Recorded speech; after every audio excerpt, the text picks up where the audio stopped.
That breaking news is our continuing coverage of that airport scare in Florida. An armed suspect opens fire in the baggage claim, sending people running for cover.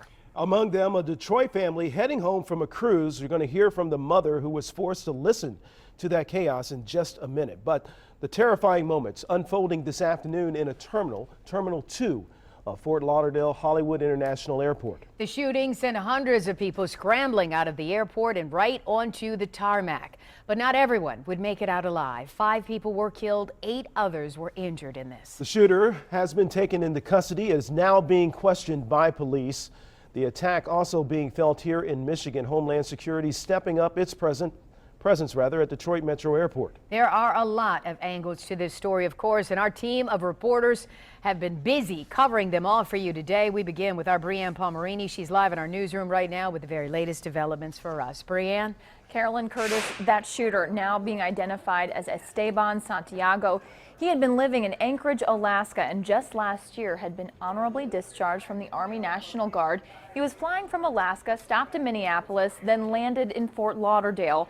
The shooting just caused chaos at the airport there as police conducted their investigation, and then people who heard those shots running out onto the tarmac. According to investigators, Santiago had a gun in a checked bag. He went and loaded it in a bathroom after landing. Then he just started firing shots at passengers at the baggage claim area in Terminal 2. A witness said he went up and down the carousel at the baggage claim area and just started firing random shots, even shooting people hiding behind their luggage.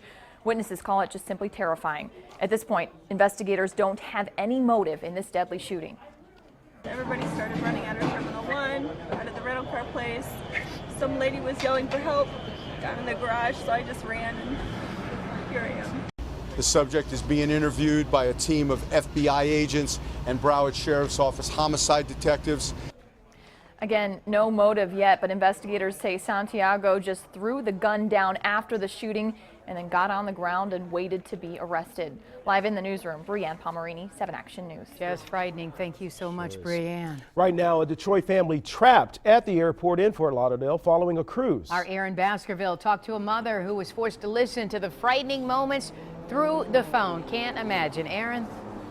No one can imagine. Carolyn and Curtis, an incredible story. I've been talking to this family for the last 2 hours or so. One daughter right now is stuck at an airport hangar. The mother and the other daughter are stuck outside a terminal. They just told me within the last 45 minutes, law enforcement found some sort of suspicious package out there. So right now they're suiting up, looking to take care of it. But here is some photos and video that they sent me from the airport out there. Right now you're looking at Ava Davis, the mother, her 2 daughters, Maida and Monique. They also sent me some video of it looks like a man being taken into custody by law enforcement out there. They didn't know what the situation was, but they just turned around their cell phone and took some of that video. The family was on a cruise for the past week or so in Mexico. They came back to Florida. They were planning on flying home this afternoon to Detroit, but of course this all broke out. One daughter was at the airport earlier. Her flight was around 2 o'clock. The mom and the other daughter were going to fly home around 6 o'clock or so, but that's when the daughter called from the airport. She was frantic, she was scared, and here's the conversation they had earlier today. She was crying and screaming. She said, "Mama, they're shooting at the airport." She said, and I'm hiding behind this barrier.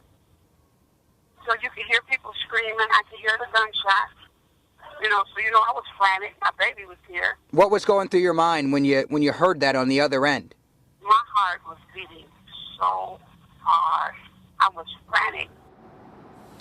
So you can just imagine you finish up a wonderful vacation, a cruise in Mexico. You come back to Florida, just planning on coming back to Detroit and seeing family and friends. And this breaks out. One of her daughters at the airport when this all goes down, calling mom, not knowing what to do. You're on the other end of the phone, just scared for your loved one.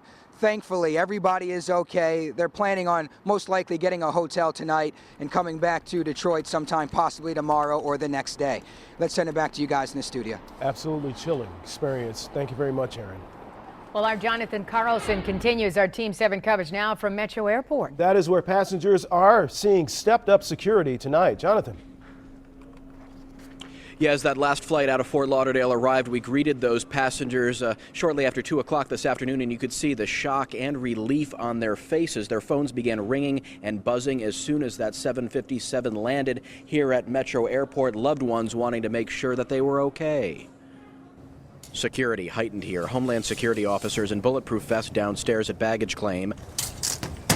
The Fort Lauderdale shooter starting his rampage there, so officials here not taking any chances. Action News was there as the last Delta flight to take off from Fort Lauderdale to Detroit arrived. Its passengers learning they escaped the chaos by just about an hour. We found out in the air, and then, obviously everybody's phone was beeping like crazy when we got home. Just got my phone cell service back, and 5 or 6 people texted me and asked me if I was okay, and it's just really terrifying. Glad you made it here when you did? Oh yeah. So, even being in this room is scary. So, just ready to get home. And this terminal here at Metro is supposed to be filled with hundreds of other Detroiters heading back from Fort Lauderdale, but the 3 remaining Delta flights from Fort Lauderdale to Detroit have been canceled for this evening. There's one more Spirit flight scheduled to arrive at 11:30, but that may end up being canceled as well. We're live at Metro tonight. I'm Jonathan Carlson, 7 Action News. All right, Jonathan, thank you very much. And we want you to